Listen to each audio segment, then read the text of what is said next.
La herencia robada. Una batalla por la justicia cuando mi hija Valentina exhaló su último suspiro en mis brazos a los 37 años. Nunca imaginé que el verdadero tormento comenzaría en su propio sepelio. Ese día, el hombre que la había abandonado hace una década apareció vestido de negro, reclamando los 31 millones de euros que ella me había heredado. Mi nombre es Ernesto Delgado Ríos, tengo 69 años, y durante los últimos 5 meses presencié como una enfermedad terrible consumía lentamente a mi única hija. Valentina era mi mundo entero desde que su madre nos dejó, cuando ella apenas cumplía 11 años. La crié solo, sacrificando noches y días para ofrecerle la mejor formación posible. Mi corazón se llenó de orgullo cuando la vi convertirse en una empresaria brillante, fundando su propia red de boutiques exclusivas en Valencia y Sevilla.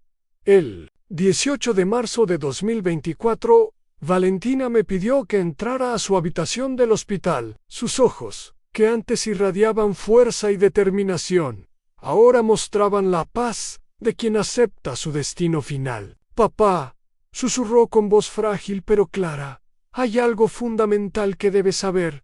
He preparado todo pensando en ti». Me extendió un sobre lacrado con documentos que transformarían mi existencia por completo. Esa noche, al abrir el sobre, la soledad de mi hogar, quedé paralizado ante lo que descubrí. Valentina había acumulado una fortuna de 31 millones de euros mediante sus empresas e inversiones estratégicas. Su testamento, elaborado junto a Fernando Aguirre Rivas, nuestro abogado de toda la vida, me designaba como heredero absoluto. «Papá, tú cumpliste el rol de padre y madre durante toda mi vida. Nadie más que tú merece el fruto de mi esfuerzo», había escrito en una carta personal adjunta a los documentos legales. Valentina partió el 25 de marzo de 2024, exactamente a las 5:32 de la madrugada. Yo sostenía su mano cuando dejó de respirar. En ese instante, una parte de mi ser se fue junto con ella hacia la eternidad. Los días siguientes transcurrieron como un sueño confuso, lleno de trámites, papeleo y preparativos funerarios que apenas recuerdo con claridad.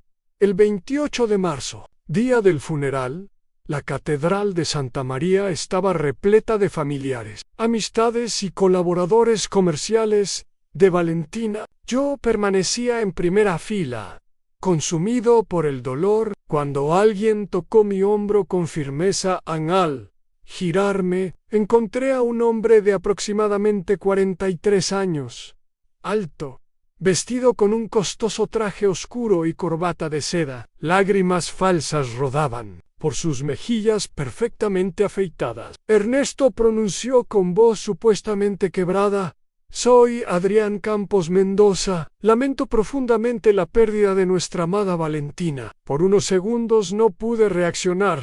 Nuestra amada Valentina. Este individuo tenía la audacia de presentarse después de 10 años de abandono total, hablando como si hubiera formado parte de la vida de mi hija. Adrián había sido esposo de Valentina durante apenas 24 meses. Entre 2011 y 2013. Cuando ella le comunicó en febrero de 2013 que esperaba un hijo, él desapareció sin dejar rastro, abandonándola con deudas matrimoniales y un embarazo que lamentablemente terminó en pérdida debido al estrés emocional.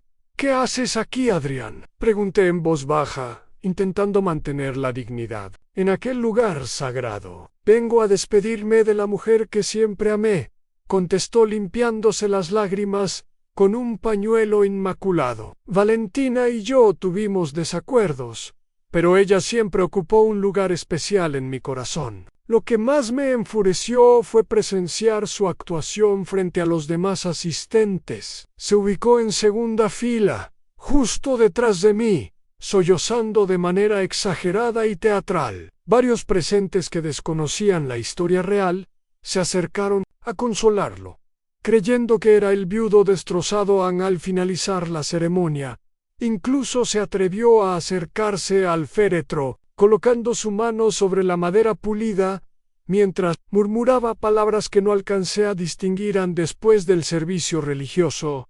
Partimos hacia el cementerio del Sagrado Corazón. Durante todo el trayecto, Adrián permaneció cerca de la familia, actuando como si tuviera algún derecho legítimo de estar presente. Su comportamiento me resultaba cada vez más sospechoso y calculado.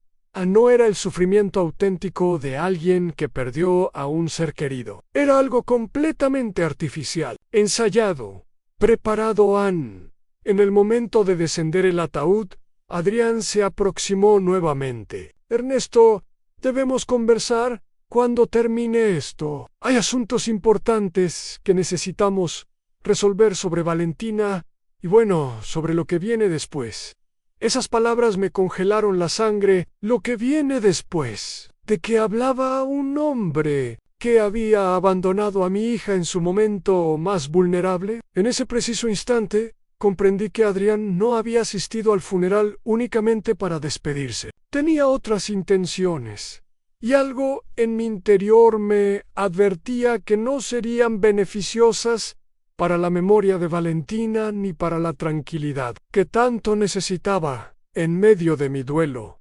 Tras el entierro, mientras los demás invitados se dirigían a la recepción en casa de mi hermana Rosa, Adrián permaneció esperándome junto a su BMW negro reluciente. Su actitud había cambiado radicalmente. Ya no fingía el dolor teatral del funeral, ahora exhibía una sonrisa calculadora que me erizó la piel. Ernesto, considero que es momento de hablar sin rodeos, declaró mientras encendía un cigarrillo. Costoso. Valentina era legalmente mi esposa, y según la legislación española, poseo derechos sobre su patrimonio. Quedé inmóvil. ¿Derechos? Este miserable pretendía aparecer después de una década de silencio absoluto para reclamar lo que Valentina había construido con su propio esfuerzo y sacrificio. Adrián, tú y mi hija se divorciaron en septiembre de 2013. No tienes derecho sobre absolutamente nada, respondí conteniendo mi furia. Pero ahí cometes un error, suegro, dijo con arrogancia despreciable. He investigado exhaustivamente y descubrí que Valentina nunca finalizó correctamente todos los procedimientos. Técnicamente seguíamos unidos ante ciertas instancias legales. Mis abogados han confirmado que puedo exigir al menos la mitad de esos 31 millones de euros que acumuló. No podía procesar lo que escuchaba. Este canalla había estado planificando todo meticulosamente. Conocía la fortuna de Valentina y había llegado como un depredador a reclamar su porción del botín. ¿Cómo te atreves?, exclamé, perdiendo finalmente la compostura. Abandonaste a mi hija cuando más te necesitaba. La dejaste sola, embarazada, ahogada en deudas. Desapareciste como un cobarde. Y ahora, después de 10 años, vienes a mencionar derechos. Adrián aplastó el cigarrillo contra el suelo y me observó con frialdad glacial. Mira, Ernesto, comprendo tu dolor, pero las emociones no modifican las leyes. Valentina edificó ese imperio comercial, ciertamente, pero cuando estábamos juntos, yo también aporté a los cimientos de su negocio. Poseo documentación que lo era completamente falso, y yo lo sabía perfectamente. Valentina había inaugurado su primera boutique en 2015, 2 años después del divorcio, con un préstamo que yo mismo le ayudé a gestionar. Adrián jamás invirtió un solo céntimo en los sueños de mi hija. Préstame atención, continuó con tono intimidante. Podemos resolver esto amigablemente o de manera conflictiva. Si me entregas mi parte voluntariamente, digamos 16 millones de euros, evitaremos un proceso judicial extenso y costoso que manchará la reputación de Valentina en todos los medios de comunicación españoles. Ahí estaba el verdadero rostro de Adrián Campos Mendoza. No solamente era un oportunista descarado, sino también un extorsionador dispuesto a utilizar el buen nombre de mi hija fallecida para obtener dinero ¿Me estás amenazando?, cuestioné acercándome a él. No, te ofrezco una salida civilizada, replicó sin inmutarse. Pero si prefieres que los periodistas descubran que el padre de la exitosa empresaria Valentina Delgado niega a su viudo los derechos que legítimamente le corresponden. Dejó la frase suspendida en el aire, cargada de amenaza en ese momento. Reviví con claridad absoluta el día que Adrián abandonó a Valentina. Era el 14 de febrero de 2013. A mi hija me telefoneó llorando desconsoladamente a las 10 de la noche, contándome que al llegar a casa encontró únicamente una nota sobre el refrigerador. Me marcho, Ann. Esto no funciona. No intentes localizarme. Y so few. Ni siquiera tuvo la valentía de despedirse personalmente o explicar por qué huía cuando ella más lo necesitaba. Durante las semanas siguientes, Valentina descubrió que Adrián había vaciado la cuenta bancaria compartida, llevándose 14.000 euros que representaban sus ahorros para emprender su futuro negocio. También dejó facturas impagadas del apartamento que habitaban juntos, obligándola a asumir deudas que ella no había generado. A lo más devastador, ocurrió cuando Valentina perdió al bebé en abril de 2013. Intentó contactar a Adrián para comunicarle la tragedia, pero él había cambiado su número telefónico y bloqueado todas sus redes sociales. Mi hija enfrentó sola el duelo de perder a su hijo y su matrimonio simultáneamente. ¿Sabes algo, Adrián?, dije con una serenidad que desconocía poseer. Tienes razón en algo. Esto puede resolverse amigablemente o de manera conflictiva, pero te garantizo que si pretendes ensuciar el nombre de mi hija con tus falsedades, te demostraré de que soy capaz. Adrián soltó una risa burlona y tímida. Anciano, tengo 43 años y tú casi 70. Además, cuento con recursos y conexiones que ni imaginas.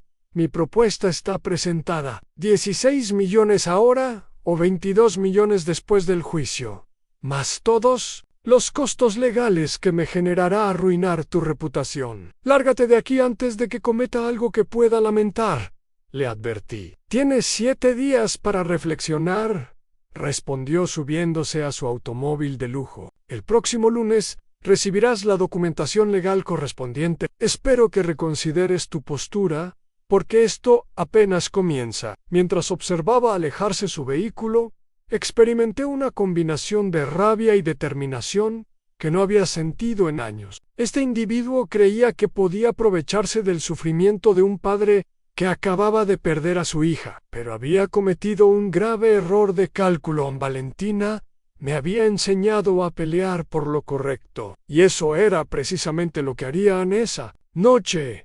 En la soledad de mi hogar, rodeado de fotografías de Valentina desde su infancia hasta sus últimos días, tomé una decisión que lo cambiaría todo. No le cedería ni un céntimo a Adrián y haría cuanto estuviera en mi poder para desenmascarar sus verdaderas intenciones ante la justicia. Al día siguiente del enfrentamiento con Adrián, inicié mi propia investigación. No podía permanecer pasivo esperando sus amenazas legales. Si este sujeto había planificado todo con tanta precisión, necesitaba descubrir qué más ocultaba. Mi primera visita fue al despacho de Fernando Aguirre Rivas, el abogado que había redactado el testamento de Valentina. Fernando, un profesional de 57 años, con más de 25 años de experiencia en derecho hereditario, me recibió esa misma mañana en su oficina del centro histórico. Ernesto, lamento enormemente tu pérdida, expresó mientras examinaba los documentos firmados por Valentina. Quiero asegurarte que el testamento de tu hija es completamente inobjetable. Ella fue extremadamente específica en sus instrucciones y gozaba de plena capacidad mental cuando lo elaboramos. Fernando, preciso que investigues a Adrián Campos. Mendoza afirma tener derecho sobre la herencia de Valentina. pero estoy convencido de que miente. Fernando tomó apuntes detallados mientras le narraba la conversación del cementerio. Permíteme revisar los expedientes del divorcio. Sí, mi memoria no falla. Valentina fue muy meticulosa en garantizar que todos los vínculos legales quedaran definitivamente disueltos. Mientras Fernando indagaba los aspectos jurídicos, decidí contactar a Lucía Hernández Navarro, quien había sido asistente personal de Valentina durante los últimos 6 años. Lucía conocía mejor que nadie los movimientos y contactos de mi hija. Nos reunimos esa tarde en una cafetería discreta cerca de las oficinas de Valentina en el distrito comercial de Valencia. Lucía, una mujer de 35 años, siempre había demostrado lealtad y discreción, pero ese día la noté inquieta y preocupada. Señor Delgado, ¿hay algo que debo revelarle sobre Adrián?, confesó, observando constantemente a su alrededor como si temiera ser vigilada. Durante los últimos 4 meses, ese hombre ha intentado aproximarse a Valentina. ¿Aproximarse? ¿De qué manera?, pregunté, sintiendo cómo mi corazón se aceleraba. En noviembre del año pasado, comenzó a telefonear a la oficina, preguntando por Valentina. Inicialmente utilizaba identidades falsas, pero reconocí su voz porque Valentina me había contado sobre él años antes. Cuando informé a la señora Valentina, me instruyó que colgara inmediatamente si volvía a llamar. Lucía continuó revelando detalles escalofriantes. En diciembre, Adrián se presentó personalmente en las oficinas. Valentina estaba ausente porque había iniciado su tratamiento oncológico, pero él insistió en conversar conmigo. Me interrogó sobre la situación financiera del negocio, cuántas tiendas operábamos, si Valentina tenía inversores o socios. ¿Y qué le respondiste? Nada, pero él siguió presionando. Me ofreció 600 euros simplemente por confirmarle si Valentina era tan próspera como publicaban las revistas económicas. Obviamente lo expulsé de la oficina, pero posteriormente supe que había estado haciendo las mismas preguntas en la institución bancaria, donde Valentina manejaba sus cuentas principales. Esto confirmaba mis sospechas. Adrián no había aparecido en el funeral por coincidencia o afecto genuino hacia Valentina. Había estado orquestando este plan durante meses, investigando la situación económica de mi hija mientras ella combatía Lucía, ¿conservas alguna prueba de estos acercamientos? Sí, señor Delgado. Valentina me solicitó que registrara todas las llamadas telefónicas de la oficina después del primer contacto de Adrián. Tengo las grabaciones almacenadas en mi computadora personal. Esas palabras fueron esperanzadoras. Si Adrián había revelado durante esas llamadas sus verdaderas intenciones, contaríamos con evidencia contundente de su comportamiento oportunista. Al día siguiente, Lucía me entregó las grabaciones en una memoria USB al reproducirlas. En mi casa, experimenté una mezcla de asombro y repulsión en una grabación del 12 de febrero. Adrián declaraba claramente: escucha, Lucía, sé que Valentina está enferma. Solo pretendo saber si vale la pena intentar una reconciliación. ¿Comprendes mi punto? No voy a desperdiciar mi tiempo si ella no tiene nada que ofrecerme. En otra grabación del 5 de marzo, Adrián fue todavía más directo. He oído que Valentina posee varios millones guardados. Si es verdad, creo que podríamos solucionar nuestras diferencias pasadas. Todos merecemos una segunda oportunidad, especialmente cuando hay tanto dinero involucrado. Pero la grabación más incriminatoria correspondía al 22 de marzo, apenas 3 días antes del fallecimiento de Valentina. Adrián había llamado preguntando específicamente por el testamento. ¿Sabes si Valentina ha elaborado testamento? Porque técnicamente, si permanecemos casados ante alguna instancia legal, yo tendría derechos automáticos sobre su patrimonio. Ahora comprendía completamente la estrategia de Adrián. Había estado monitoreando la enfermedad de Valentina, aguardando el momento de su muerte, para presentarse como el esposo afligido y reclamar la herencia. Era un plan tan despiadado como meticuloso. Esa misma noche, recibí información adicional crucial a través de Guillermo Reyes, un antiguo colega que mantenía contactos en el sector financiero. Ernesto, he indagado discretamente sobre Adrián Campos Mendoza.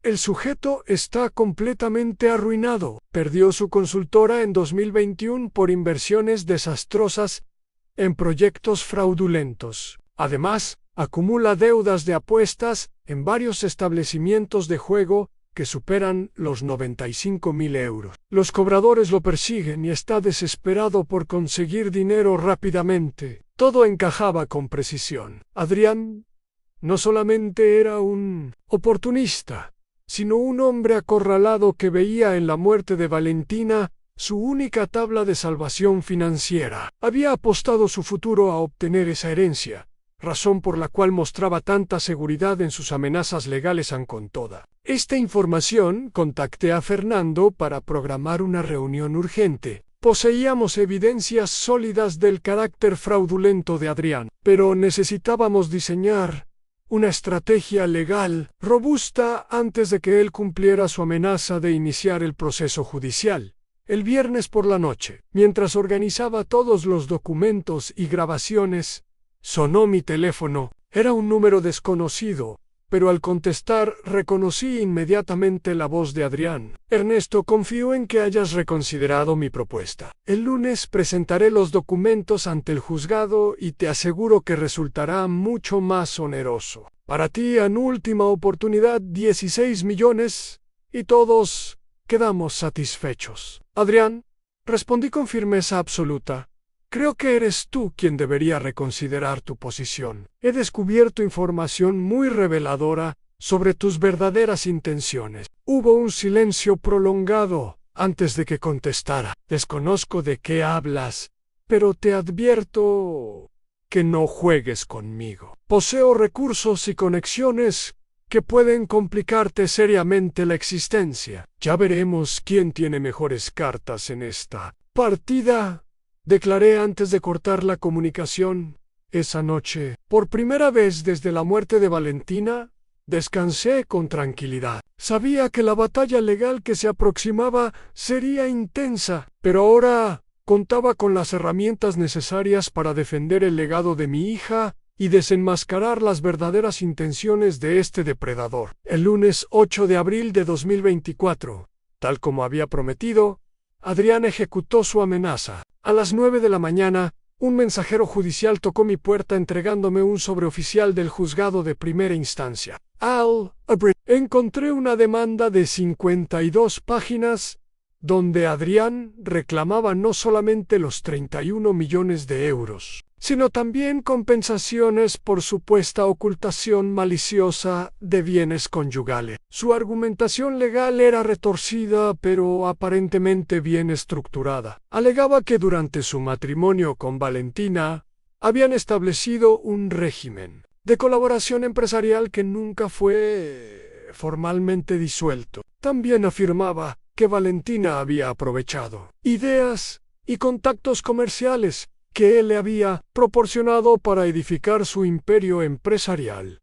Lo más indignante era la lista de testigos que Adrián presentaba para respaldar su versión. Nombres desconocidos, personas que supuestamente podían confirmar su participación en los proyectos iniciales de Valentina. Resultaba evidente que había preparado esta farsa durante largo tiempo.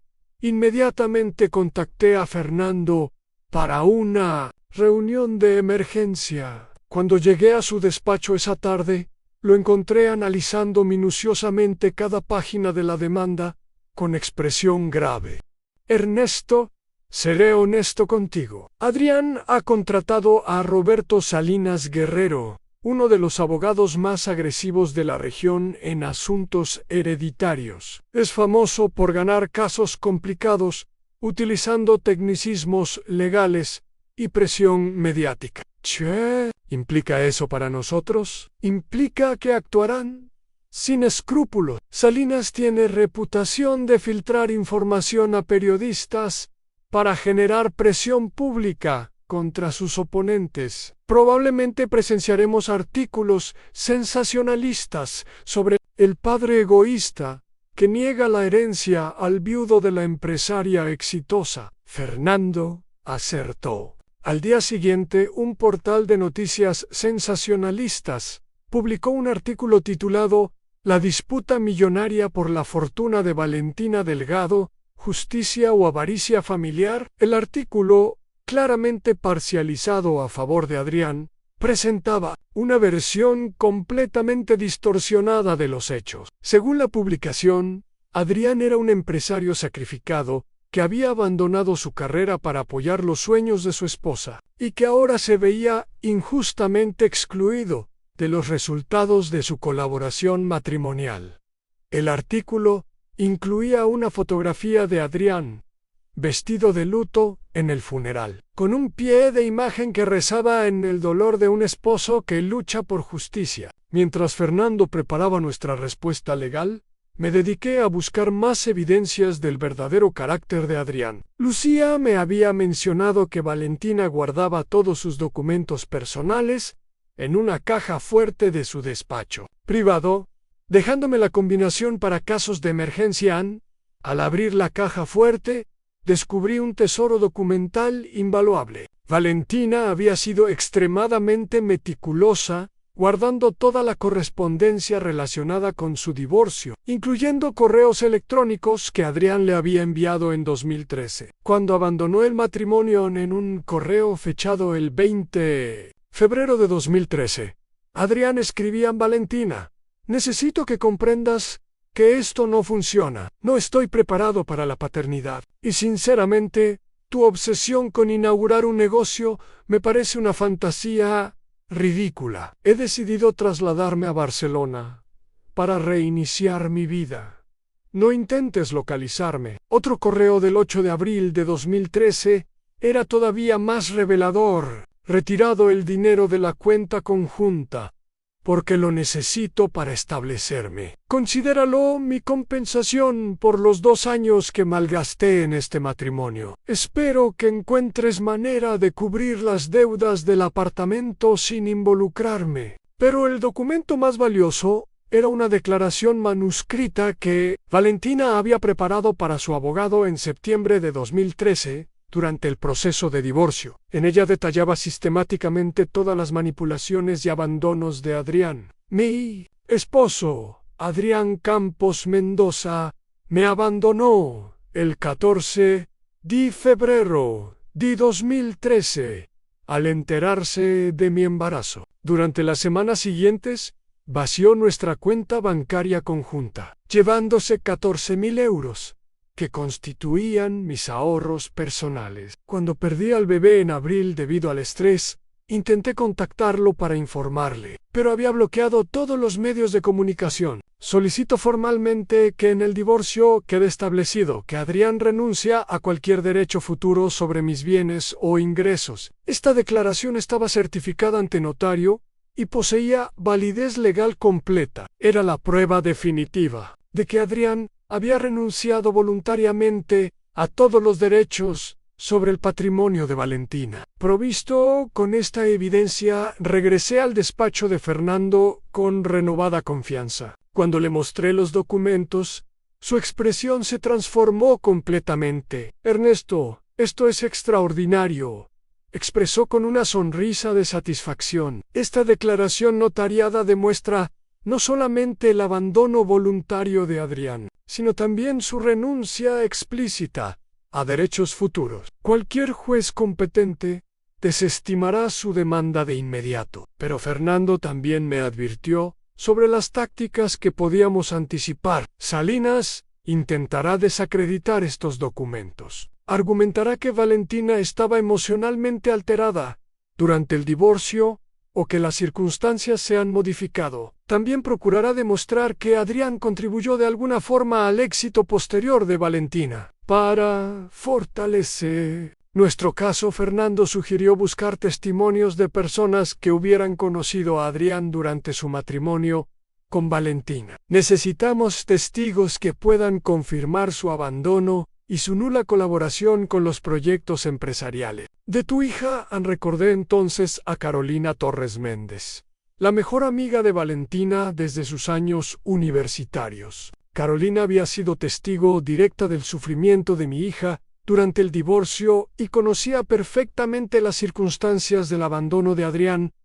Cuando contacté a Carolina, inmediatamente se ofreció a declarar a nuestro favor. Ser Delgado, estuve con Valentina la noche que Adrián la abandonó. Jamás olvidaré cómo lloró diciéndome que se sentía traicionada, no solamente como esposa, sino como ser humano. Ese hombre es un cobarde despreciable, que no puede aparecer ahora, pretendiendo derechos que voluntariamente rechazó. Carolina también me proporcionó información adicional sobre Adrián, que desconocía durante su matrimonio.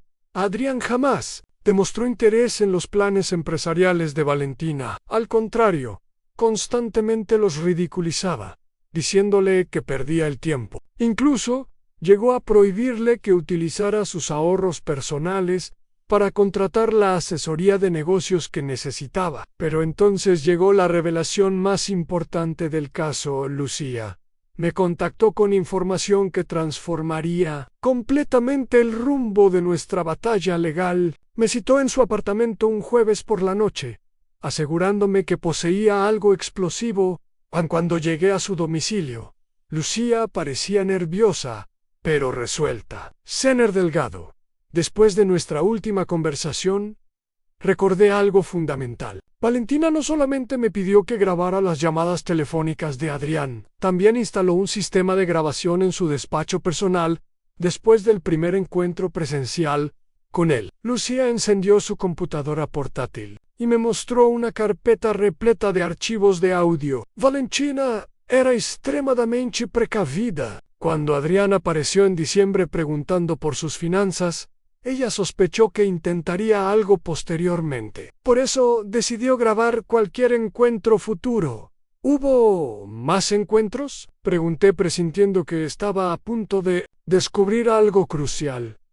Sí, señor Delgado. 2 encuentros que Valentina jamás reveló a nadie, ni siquiera a usted. Adrián la visitó en su despacho el 1 de marzo y nuevamente el 20 de marzo, apenas 5 días antes de su fallecimiento. Lucy reprodujo la primera grabación. Al escuchar la voz de Valentina, débil pero digna, se me formó un nudo en la garganta. Era evidente que ya estaba muy enferma, pero mantenía su fortaleza intacta. Adrián, ¿qué pretendes después de tantos años?, se escuchaba preguntar a Valentina. Valentina, sé que estás enferma y sé que has alcanzado considerable éxito. Y considero que ha llegado el momento de resolver nuestras diferencias pasadas, respondía Adrián con voz falsamente amable. Nosotros no tenemos diferencias pendientes, Adrián. Tú me abandonaste cuando más te necesitaba, y yo continué con mi vida. Seamos prácticos. Has construido un patrimonio de casi 35 millones de euros. Yo fui tu esposo durante 2 años fundamentales de tu vida. Legalmente podría reclamar una porción, pero prefiero alcanzar un acuerdo amistoso. La respuesta de Valentina fue contundente. Adrián, no posees ningún derecho sobre lo que he construido. Firmaste documentos renunciando a cualquier reclamación futura cuando nos divorciamos. Además, todo lo que tengo lo edifiqué después de que me abandonaras. Pero ahí te equivocas, querida Valentina. He consultado con abogados especializados y resulta que algunos de esos documentos de divorcio contienen vacíos legales que podrían favorecerme, especialmente si falleces sin un testamento claro que me excluya específicamente. Esas palabras me helaron la sangre. Adrián no solamente planeaba reclamar la herencia después de la muerte de Valentina, sino que la estaba amenazando directamente, aguardando su deceso. ¿Me estás amenazando, Adrián?, preguntaba Valentina con incredulidad. No es amenaza, es realidad legal. Pero como mencioné, prefiero resolver esto civilizadamente. Si me entregas, digamos, 6 millones de euros ahora, podemos firmar un documento donde renuncio definitivamente a cualquier reclamo futuro jamás te daré un céntimo. Y si intentas cualquier acción legal, te aseguro que revelaré públicamente tu verdadero carácter y cómo me abandonaste embarazada. Valentina, no creo que estés en posición de amenazar a nadie. Tu enfermedad es grave y según mis fuentes médicas, te quedan pocos meses de vida. Reflexiona, han 6 millones ahora, o problemas legales para tu familia después de tu muerte. La grabación concluía con el sonido de una puerta cerrándose violentamente. Lucía me explicó que Valentina había expulsado a Adrián de su despacho, pero que él había regresado semanas después para una conversación todavía más reveladora. Segunda grabación del 20 de marzo era aún más incriminatoria. En ella, Adrián exhibía su verdadera naturaleza sin ningún disimulo. Valentina, he reflexionado sobre nuestra conversación anterior. He realizado más investigaciones sobre tu situación patrimonial y creo que subestimé tus activos. Mis contactos en el sector financiero me informan que podrías poseer hasta 40 millones de euros entre propiedades, inversiones y efectivo. Adrián, desconozco cómo has obtenido esa información, pero resulta completamente inapropiado que investigues mis finanzas privadas. Seamos honestos, vas a morir pronto y ese dinero terminará en algún lugar. Tu padre es un hombre mayor que no necesita tanto capital. Yo tengo 43 años y toda una vida por delante. Podríamos establecer un arreglo que beneficie a todos.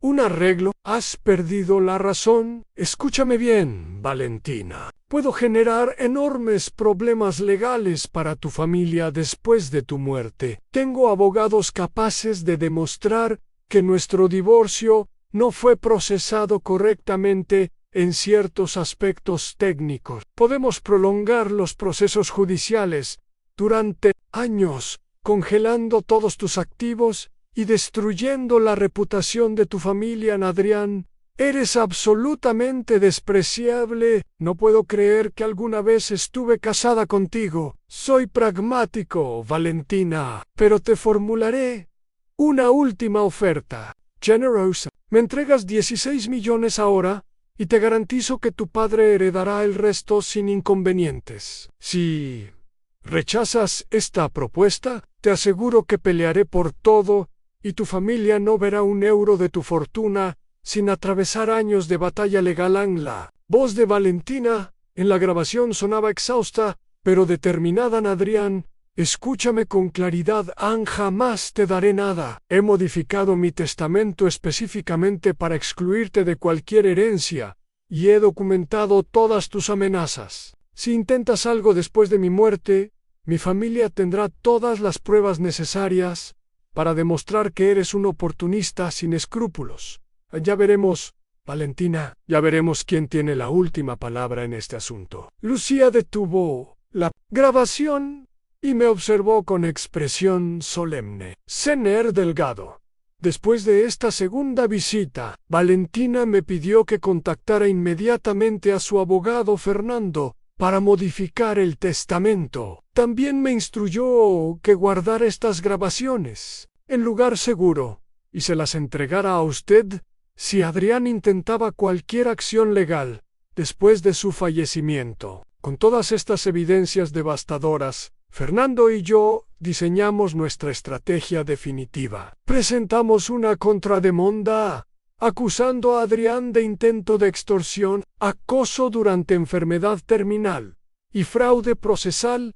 Las grabaciones fueron autenticadas por peritos y presentadas como evidencia principal. Cada palabra de Adrián se volvió en su contra, revelando ante el tribunal su verdadera naturaleza. Un depredador financiero que había esperado pacientemente la muerte de su ex esposa para reclamar una fortuna que jamás le perteneció en el juicio. Comenzó el 15 de mayo de 2024. La sala del juzgado estaba repleta de periodistas que ahora conocían la verdadera historia. Los mismos medios que inicialmente habían retratado a Adrián como víctima, ahora publicaban titulares sobre el buitre que acosó a su exesposa moribunda por millones. Cuando las grabaciones fueron reproducidas en el tribunal, observé el rostro de Adrián palidecer completamente. Su abogado, Roberto Salinas, intentó argumentar que las grabaciones habían sido obtenidas ilegalmente, pero el juez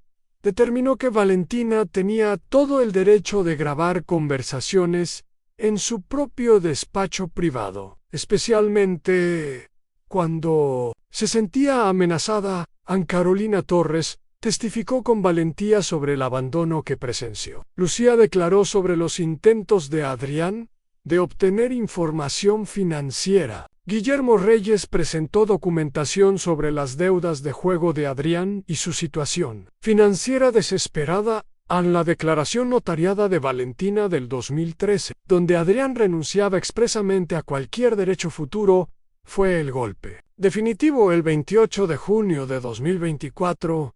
El juez emitió su veredicto. Este tribunal determina que la demanda presentada por Adrián Campos Mendoza carece de todo fundamento legal y constituye un intento de fraude procesal. Las evidencias demuestran inequívocamente que el demandante renunció voluntariamente a cualquier derecho sobre el patrimonio de Valentina Delgado Ríos mediante documento notariado en 2013.